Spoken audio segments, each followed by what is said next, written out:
romantic husband without being sinful. This needs a counseling session, unfortunately. See, a lot of the sisters neglect that the nature of men is different than the nature of women. These are from Mars and these are from Venus, as they say. Though they have two arms, two legs, a head, usually a head, hopefully, but they're different in nature. The guys, when they sit together, they speak about everything except their emotions. They speak about cars, real estate, their work, how much they earned, what they bought, what they sold, but never talk about their inner feelings. While women talk about nothing except such relationships. So-and-so divorced his wife. So-and-so got married to a second wife. So-and-so betrayed her husband. So-and-so did this and did that. My husband forgot my birthday, our anniversary. My husband did not know when my first child was born, etc. All of these things, this is how they think. Women are emotional by nature. And this causes a lot of conflict between the spouses when they fail to understand the nature of the other party. The happiest of husbands is that person who always remembers and anticipates and always has the upper hand. So he always texts his wife, I miss you, I love you. He always remembers that her sister's wedding is next week and he takes the necessary preparations and buys the necessary gifts and remembers such important events. And the best of wives is that wife that overlooks when her husband forgets that they've been married for so long.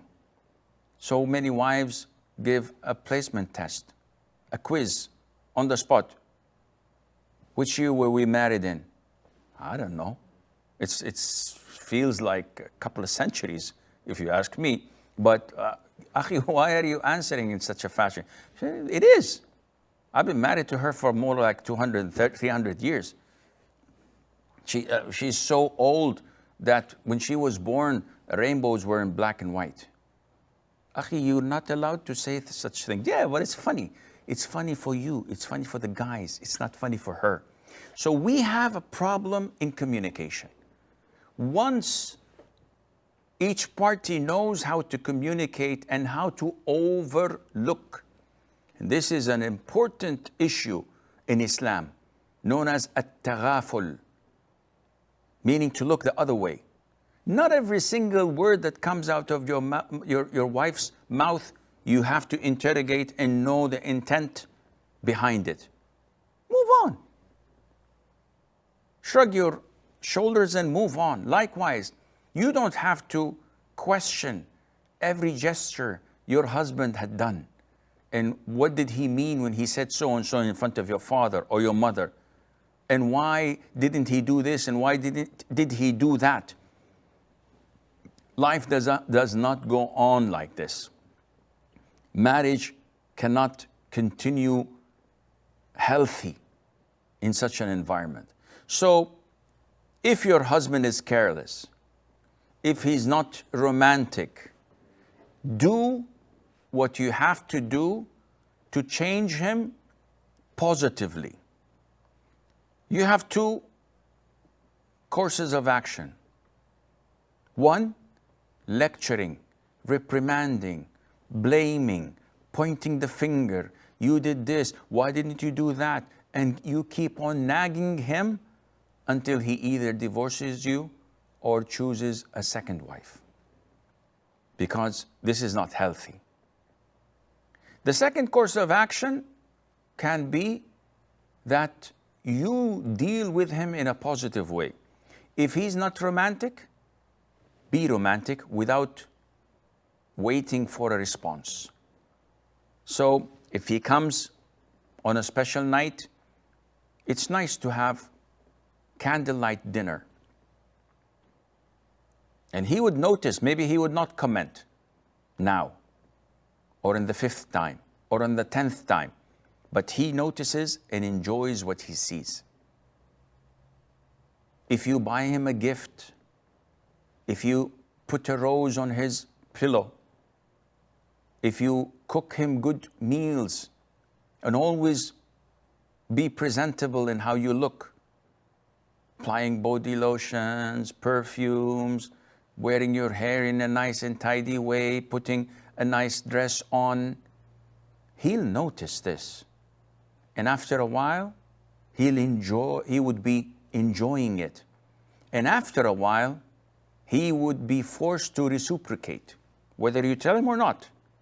But it would always be shameful for him not to brush his teeth, not to comb his hair, not to take a shower before any kind of intimacy, not to wear new clothes, not to be romantic. And soon, inshallah, you'll find that he's texting you, that he's buying you gifts, because you initiated the process.